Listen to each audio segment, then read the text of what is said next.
In the quiet village of Nsukka, surrounded by thick forest and narrow red-earth paths, lived a woman named Ngozi. She was known for her kindness. Her compound was never empty. Travelers could stop by for food. Neighbors often borrowed firewood, and children always ran in and out of her yard. Her kindness, however, was also her weakness. She believed everyone had a good heart. One Harmattan evening, as the sky darkened and villagers light their lanterns, Ngozi heard a familiar voice at her gate. It was Amaka, her childhood friend, whom she had never seen in more than 10 years. Amaka looked worn out, her wrapper dusty from a long journey. "Ngozi, my sister," Amaka cried, spreading her arms. "Amaka," Ngozi shouted back.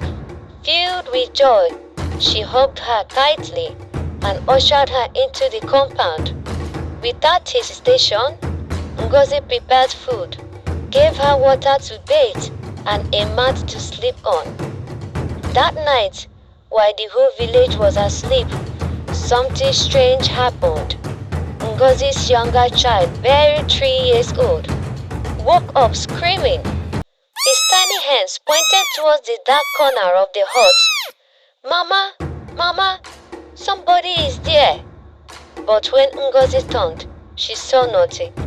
Only shadows from the lantern's weak flames danced on the wall. She comforted the child and laid him back to sleep, though her own heart was felt unease. Later around midnight, Ngozi went outside to fetch water from the clay pot.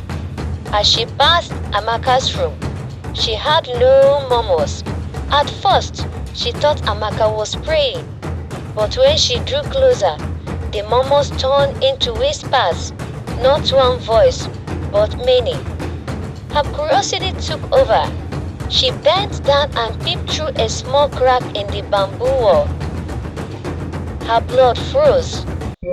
Amaka was sitting cross-legged on the floor.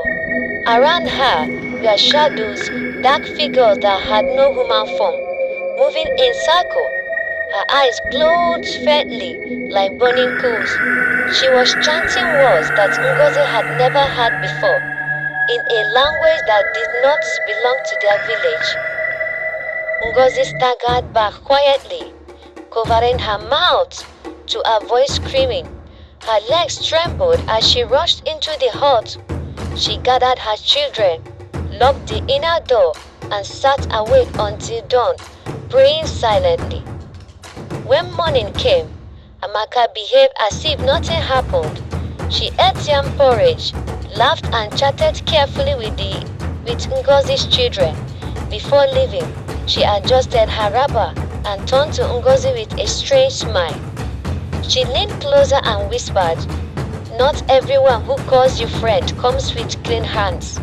Be careful who you open your doors to." Ngozi stood speechless, shivers running down her spine. Amaka walked away, disappearing into the forest path. Weeks later, Ngozi had news from a neighboring village. Amaka had been chased out for strange practices that brought misfortune to those who sheltered her, families who welcomed her, and falling into sickness, horrors, and sudden death. Ngozi realized she had narrowly escaped. From that day, she became wiser. She no longer welcomed everyone without caution. Her kindness remained, but with prayers and discernment guiding her home. Now, moral lesson to everyone. Not every friend who smiles at you has good intention. Some carry darkness behind their laughter. Be careful who you allow into your home and your life. Wisdom and prayer protect the family more than blind kindness. I hope you enjoyed my story. Thank you so much for listening. I would like you to drop your comment on the comment section. See you in my next episode. Bye.